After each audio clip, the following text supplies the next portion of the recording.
The autumn wind howled through the pines of Glacier National Park as Detective Lisa Hawthorne stood at the edge of Bowman Lake, staring at the same spot where 12-year-old Danny Reeves had vanished without a trace in October 2001. The case had haunted her for over a decade, and now, in 2013, she found herself back where it all began. The morning mist clung to the water's surface like ghostly fingers, and the familiar ache of unresolved grief settled in her chest. Danny's disappearance had been the kind that destroyed families and careers alike. No body, no witnesses, no answers.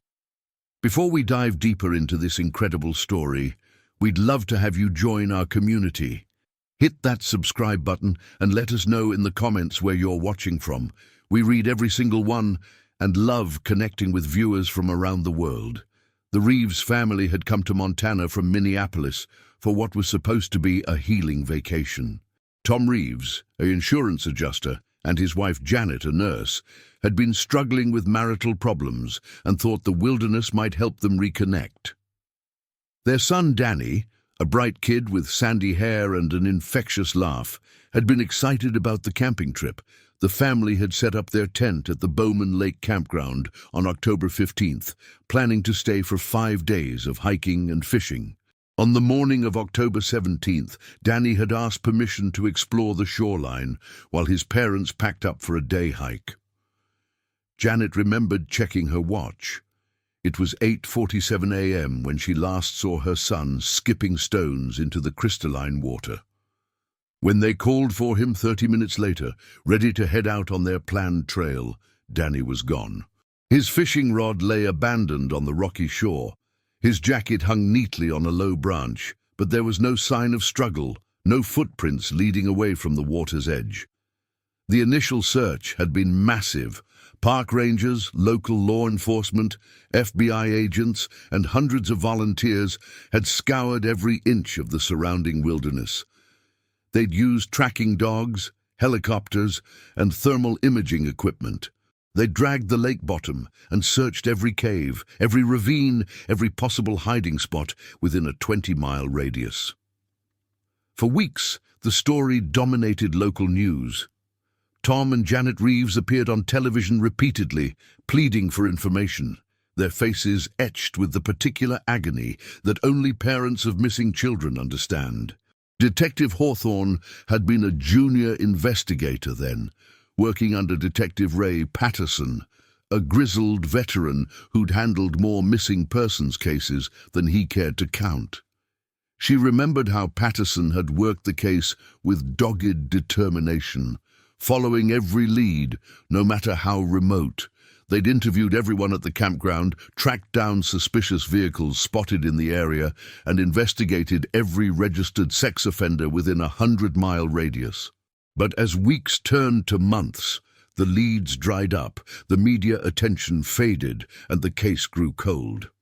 The Reeves family had eventually returned to Minneapolis, but their marriage hadn't survived the loss. Tom had thrown himself into work, taking longer and longer assignments that kept him away from home. Janet had quit nursing and devoted herself entirely to searching for Danny, traveling to psychics, following up on supposed sightings, and maintaining a website dedicated to finding her son. She'd aged 20 years in the span of 2, her once vibrant smile replaced by the hollow look of a woman living in perpetual hope and despair. Now, 12 years later, Detective Hawthorne found herself holding a piece of evidence that changed everything. The VHS tape had been discovered by a construction crew renovating an old hunting cabin near Whitefish, 30 miles south of where Danny had vanished. The cabin belonged to retired Professor William Ashford, who died the previous winter. His nephew, cleaning out the property before selling it, had found the tape wedged behind an old filing cabinet in the basement, along with newspaper clippings about Danny's disappearance and a detailed map of Glacier National Park, with several locations marked in red ink. The tape itself was unmarked and partially damaged, but the FBI's video enhancement unit had managed to recover most of the footage. What they'd found had sent shockwaves through the investigation team and brought Detective Hawthorne racing back to Montana from her current posting in Billings. The tape showed Danny Reeves, very much alive, sitting in what appeared to be the same cabin where the tape was found. He looked older, maybe 14 or 15, and he was speaking directly to the camera with an urgency that made Hawthorne's blood run cold. In the grainy footage, Danny explained that he'd been taken from the lake by someone he trusted, someone who'd convinced him to come quietly by claiming his parents had been hurt and needed him. He'd been held in the cabin for what seemed like months, though his sense of time had become confused. The person who'd taken him, Danny never spoke their name clearly on the tape, but referred to them as the teacher, had told him elaborate stories about why he couldn't go home, why his parents wouldn't want him back, why the outside world had become dangerous. The most chilling part of the recording was Danny's matter-of-fact description of his captor's psychological manipulation. He spoke of being shown fake newspaper articles, claiming his parents had died in a car accident while searching for him, of being told that he was safer in the cabin, of gradually coming to believe that his old life had been a dream. But then, something had changed. Danny's voice on the tape became more urgent, more desperate. He explained that he'd overheard his captor talking to someone on the phone about the next one, and realized he wasn't the first child to be brought to the cabin. The recording cut off abruptly after Danny mentioned finding things that belonged to other kids, hidden in the walls of the basement. The enhancement team estimated the tape had been recorded sometime in 2003, based on background audio that picked up radio broadcasts from that period. But what had happened to Danny after making the recording remained a mystery. Had he escaped? Had he been moved to another location? Or had something darker occurred when his captor discovered the tape? Professor William Ashford had been a respected member of the whitefish community, teaching environmental science at Flathead Valley Community College for over 30 years before retiring in 1999. He'd been known for his wilderness survival courses and had often taken students on extended camping trips throughout Glacier National Park. Colleagues described him as passionate about conservation but increasingly eccentric in his later years, developing what some called an unhealthy obsession with the corruption of modern society and the need to protect young people from its influences. Detective Hawthorne spent hours poring over Ashford's background, looking for connections to Danny's case. She discovered that Ashford had been at Bowman Lake the week of Danny's disappearance, ostensibly conducting research for a book he claimed to be writing about the park's ecosystem. Several campers remembered seeing him around the area, and one park ranger recalled that Ashford had asked detailed questions about the search effort for the missing boy. What made the connection even more disturbing was the discovery of additional evidence in Ashford's cabin. Hidden behind false walls in the basement, investigators found personal items belonging to at least 4 different children: a girl's hair ribbon, a boy's baseball card collection, a small pink sneaker, and a wooden toy truck. Each item was carefully preserved and labeled with dates spanning from 1987 to 2004. The implications were staggering. Danny Reeves might not have been Ashford's only victim. The investigation took on new urgency, as authorities realized they might be dealing with a serial child abductor who'd operated for nearly 2 decades. Detective Hawthorne coordinated with FBI behavioral analysts to develop a profile of Ashford's methods and potential victim selection criteria. They theorized that he'd targeted children from families who were isolated, either geographically or emotionally, making them less likely to mount effective searches or maintain media attention over time. As news of the discovered tape leaked to the media, Tom and Janet Reeves found themselves thrust back into the spotlight they'd tried so hard to escape. Janet, now living alone in a small apartment in Minneapolis, had never remarried and had spent the intervening years working part-time as a medical transcriptionist while devoting most of her energy to missing children advocacy. When Detective Hawthorne called to tell her about the tape, Janet's first words were, "Is he alive? Is my boy still alive?" The question haunted everyone involved in the case.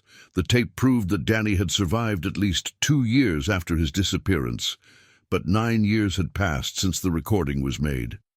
At 24 years old now, Danny would be a grown man, if he was still alive.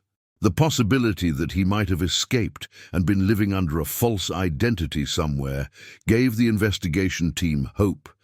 But the darker possibility that Ashford had killed him after discovering the tape was equally plausible. FBI agents began the painstaking process of tracking down every person who'd had contact with Ashford during the relevant time periods. They interviewed former students, colleagues, neighbors, and anyone who might have information about his activities. Several former students came forward with disturbing stories about Ashford's inappropriate interest in their personal lives and his tendency to offer special help to students who seemed troubled or isolated. One particularly chilling account came from Maria Santos, who'd been a 19-year-old student in Ashford's environmental science class in 2002. She remembered that Ashford had seemed unusually interested when she'd mentioned struggling with family problems and financial stress. He'd offered to let her stay at his cabin to focus on her studies without distractions. Something about his intensity had made her uncomfortable, and she'd declined. But she wondered now how many other students hadn't been as fortunate or as cautious. The investigation expanded to include missing persons cases from across the region, looking for patterns that might connect to Ashford's activities. They found troubling correlations. Several children had disappeared from areas where Ashford was known to have conducted research or camping trips. Some cases had been written off as accidental drownings or wild animal attacks, but investigators now wondered if they'd been looking at the crimes of a calculating predator who'd used his knowledge of wilderness areas to cover his tracks. Detective Hawthorne found herself working 18-hour days, driven by the possibility that Danny Reeves might still be out there somewhere, waiting to be found. She studied every frame of the recovered video, looking for clues about the cabin's exact location within the building, trying to determine if there might be other hiding places that hadn't been discovered. The FBI's video analysis had identified several objects in the background that helped establish a timeline, but they also noticed something that gave Hawthorne chills. Danny appeared to be looking directly at someone off-camera for much of the recording, someone who was apparently encouraging him to speak. The realization that Ashford might not have been acting alone opened up terrifying new possibilities. If he'd had an accomplice, that person might still be active, might still pose a threat to other children.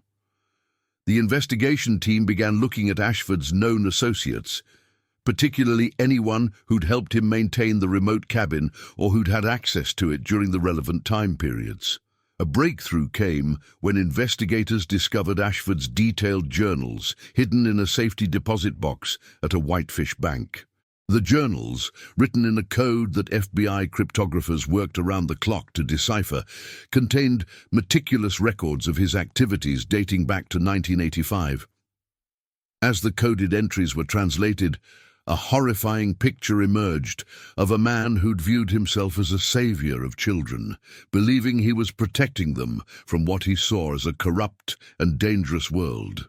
The journals revealed that Ashford had developed an elaborate philosophy justifying his actions, believing that children were better off in his care than with families he deemed unfit or in a society he viewed as fundamentally toxic. He'd apparently studied his potential victims for months before acting, learning their routines, their family dynamics, and their vulnerabilities. The entries about Danny were particularly detailed, showing that Ashford had been watching the Reeves family for days before taking their son. Most significantly, the journals mentioned a partner in purpose who'd helped with the rescues and shared Ashford's vision of creating a pure community away from civilization's corrupting influences. This person was referred to only as G in the journals, but context clues suggested it was someone Ashford trusted implicitly and who had access to resources that helped facilitate the kidnappings and subsequent concealment of the children. The search for G became the investigation's top priority. FBI behavioral analysts theorized that this person might have been the one operating the camera during Danny's recorded message, and possibly the one who'd ultimately decided what happened to the children when they became too old or too aware of their situation to remain compliant. The thought that this individual might still be active, might have continued Ashford's work after the professor's death, drove the investigation team to work with renewed urgency. Meanwhile, Janet Reeves had traveled to Montana to be closer to the investigation. She checked into a small motel in Whitefish and spent her days walking the same trails her son might have walked, visiting the cabin where he'd been held, trying to feel some connection to the boy she'd lost so many years ago. Detective Hawthorne found her there one evening, sitting on the cabin's front porch in the fading light, clutching a photograph of 12-year-old Danny. "I keep thinking I should feel him here," Janet said quietly, her voice barely audible above the wind in the pines. "People always talk about a mother's intuition, about knowing when your child is in danger or when they're safe. But I feel nothing. It's like he just vanished from the world completely, and I don't know if that means he's gone or if I just failed him so completely that I lost the connection." Detective Hawthorne sat beside her, struggling to find words of comfort that wouldn't sound hollow or false. She'd seen too many families destroyed by cases like this, had watched hope turn to obsession and then to despair. But she'd also seen miracles, had worked cases where missing children were found alive years after everyone had given up hope. "The tape proves he survived," Hawthorne said finally. "He was smart enough to make that recording, brave enough to try to get a message out. That tells me he never stopped fighting, never stopped hoping he'd see you again." As they sat in the gathering darkness, neither woman could have known that less than 50 miles away, a man named Gerald Hutchins was watching news coverage of the investigation with growing alarm. Hutchins, who'd been Professor Ashford's teaching assistant and closest friend, had spent the past decade believing that his role in what Ashford called their rescue operations had ended with the professor's increasingly erratic behavior in the mid-2000s. Now, seeing investigators swarming over the cabin, knowing they'd found the tape, he realized his carefully constructed new life was about to crumble. Gerald had been G in Ashford's journals, the partner who'd helped plan and execute the kidnappings, who'd shared the professor's twisted belief that they were saving children from an unworthy world. But unlike Ashford, Gerald had never been driven by pure ideology. For him, the thrill had always been in the control, in the power to completely remake another person's reality, to become the center of a child's entire universe. When Ashford had died the previous winter, Gerald had assumed their secrets were safe. He'd been the one to clean out most of the professor's personal effects, had thought he'd destroyed all the evidence of their activities. The discovery that Ashford had hidden the tape and other materials without telling him was both infuriating and terrifying. Now Gerald faced an impossible choice: run and hope the authorities never connected him to the crimes, or stay and try to maintain his cover as a respectable member of the community who'd simply been friends with an apparently disturbed colleague. The decision was made for him when FBI agents appeared at his door 3 days later, armed with a search warrant and questions about his relationship with Professor Ashford. Gerald's carefully practiced story about being a casual friend who'd occasionally helped with yard work at the cabin began to fall apart under skilled interrogation. Faced with evidence from Ashford's journals that clearly implicated him as a co-conspirator, Gerald made a calculated decision that would finally bring closure to the Danny Reeves case. In exchange for avoiding the death penalty, Gerald agreed to cooperate fully with investigators and reveal everything he knew about their crimes. His confession painted a horrifying picture of systematic child abduction spanning nearly 2 decades. He revealed the locations where several victims were buried, led investigators to additional evidence caches, and most importantly, provided information about what had happened to Danny Reeves after the tape was recorded. According to Gerald's confession, Danny had indeed escaped from the cabin in late 2003, but not in the way anyone had imagined. The tape had been discovered by Ashford, who'd been furious about what he saw as a betrayal of the trust he'd tried to build with the boy. Gerald claimed that Ashford had planned to move Danny to a more secure location, but before that could happen, Danny had managed to seriously injure the professor during a struggle and had fled into the wilderness. What happened next became a source of both hope and heartbreak for everyone involved in the case. According to Gerald, Danny had survived in the wild for several days, using survival skills Ashford had ironically taught him during his captivity. He'd eventually made his way to a remote highway where he'd been picked up by a passing trucker. But instead of immediately contacting authorities, the traumatized 15-year-old had convinced the trucker that he was a runaway who just needed to get to a big city where he could start over. Gerald claimed he'd lost track of Danny after that, but FBI investigators weren't satisfied with that answer. Using the trucker's route information and timeline provided by Gerald, they began tracing Danny's possible path through the transportation network that moved goods and people across the American West. The search led them through truck stops and homeless shelters, through the underground communities where people go when they want to disappear from their old lives entirely. The breakthrough came when investigators showed Danny's age-progressed photograph at a homeless shelter in Seattle. A social worker recognized the face immediately, not as Danny Reeves, but as David Rivers, a quiet man in his early 20s who'd been living under that name for nearly a decade. He'd shown up at the shelter as a teenager, claiming to be an emancipated minor with no family, and had gradually built a new identity through the shelter system's network of support services. The man they found was barely recognizable as the 12-year-old boy who'd vanished from Bowman Lake. Years of trauma and life on the streets had aged him beyond his 24 years, but when Detective Hawthorne showed him the photograph of his parents, his carefully constructed emotional barriers crumbled. Through tears, he whispered, "I thought they were dead. He told me they were dead, and I believed him for so long that when I finally escaped, I didn't know how to come back."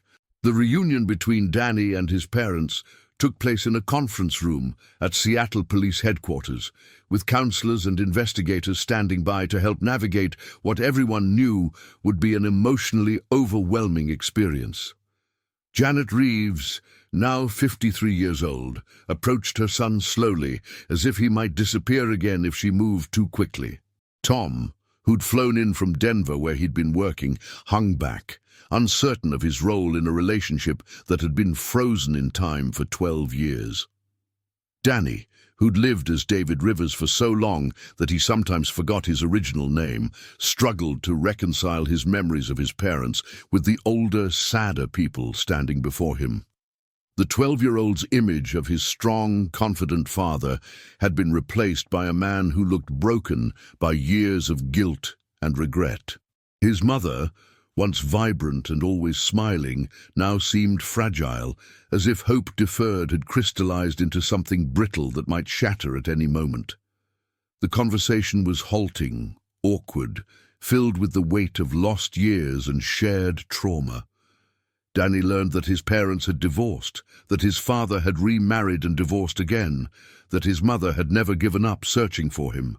Janet and Tom learned that their son had survived horrors they could barely imagine, that he'd built a new life from nothing, that he'd become a man they'd never had the chance to know. But gradually, in the hours that followed, glimpses of the family they'd once been began to emerge. Danny smiled when his mother mentioned the fishing rod they'd found, abandoned by the lake.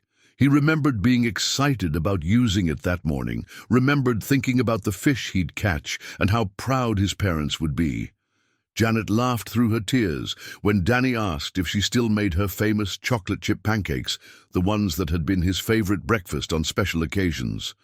The legal aftermath of the case was complex and emotionally draining for everyone involved. Gerald Hutchins pleaded guilty to multiple counts of kidnapping, child endangerment, and accessory to murder in connection with the deaths of other victims. His cooperation had been crucial to solving several cold cases, but it couldn't undo the damage done to the families whose children had never made it home. For the Reeves family, Gerald's trial became both a form of closure and a renewed source of trauma. Danny, testifying under his legal name with the support of trauma counselors, provided devastating testimony about his years in captivity and the psychological manipulation that had convinced him his parents were dead. His composure on the witness stand impressed everyone present, but those who knew him best could see the cost of revisiting those memories. The media attention surrounding the trial was intense, but carefully managed to protect Danny's privacy as he continued to rebuild his relationship with his parents and adjust to life as part of a family again. He'd chosen to keep using David Rivers as his professional name. He'd been working as a freelance writer and had built a reputation under that identity, but legally returned to Danny Reeves to honor the family connections he'd thought were lost forever. The process of healing was slow and sometimes frustrating for all three family members. Years of separation and trauma couldn't be erased by good intentions and family therapy sessions, though both helped enormously. Danny struggled with trust issues and a hypervigilance that made it difficult to relax, even in safe environments. Janet had to resist the urge to treat her adult son like the child she'd lost, while Tom worked to overcome the guilt that had driven him away from his family in the first place. But there were breakthrough moments that reminded them all why the effort was worthwhile. The first time Danny called Janet Mom again, 6 months after their reunion, she cried for an hour. When he asked Tom to teach him to change the oil in his car, something they'd planned to do together when Danny turned 13, both men found themselves grieving for the lost years while simultaneously celebrating the possibility of creating new memories. Detective Hawthorne followed the family's progress with the protective interest of someone who'd invested 12 years in bringing them back together. She attended Danny's 25th birthday party, a small gathering in Janet's Minneapolis apartment that marked not just another year of life, but another year of healing. Watching the three of them together, still tentative in some ways, still learning how to be a family again, but undeniably connected by bonds that had survived the worst trauma imaginable. She felt the particular satisfaction that came from seeing justice served and lives rebuilt. The case officially closed with Gerald Hutchins sentencing to life in prison without the possibility of parole. Professor Ashford's crimes died with him, but his victims and their families finally had answers and, in some cases, the chance for healing. The investigation had led to the resolution of 6 other missing children cases, bringing closure to families who'd lived with uncertainty for decades. As Detective Hawthorne filed her final report on the Danny Reeves case, she reflected on the lessons it had taught her about the resilience of the human spirit and the enduring power of family bonds. Danny's survival had been remarkable, but perhaps even more remarkable was his family's ability to find their way back to each other after years of separation and grief. The VHS tape that had reopened the case was preserved as evidence, but its true value lay not in its role in securing convictions, but in its proof that even in the darkest circumstances, hope could survive. Danny's decision to record that message, knowing he might not live to see it discovered, had been an act of courage that ultimately saved not just his own life, but brought justice for other victims and peace to their families. Today, Danny works as a freelance journalist specializing in missing persons cases, using his unique perspective to bring attention to other families facing the nightmare his parents had lived through. Janet has returned to nursing and volunteers with organizations that support families of missing children. Tom, now retired, has moved back to Minneapolis to be closer to his son and ex-wife, and while he and Janet haven't remarried, they've found a new kind of partnership in supporting Danny's continued healing. The cabin in the Montana wilderness, where Danny spent 3 years of his childhood, has been demolished. The site returned to the forest that surrounds it. But the family that was torn apart beside Bowman Lake has been rebuilt, different than it was before, but stronger for having survived the unimaginable. Their story serves as a reminder that even when all hope seems lost, even when years pass without answers, the bonds that truly matter can endure anything.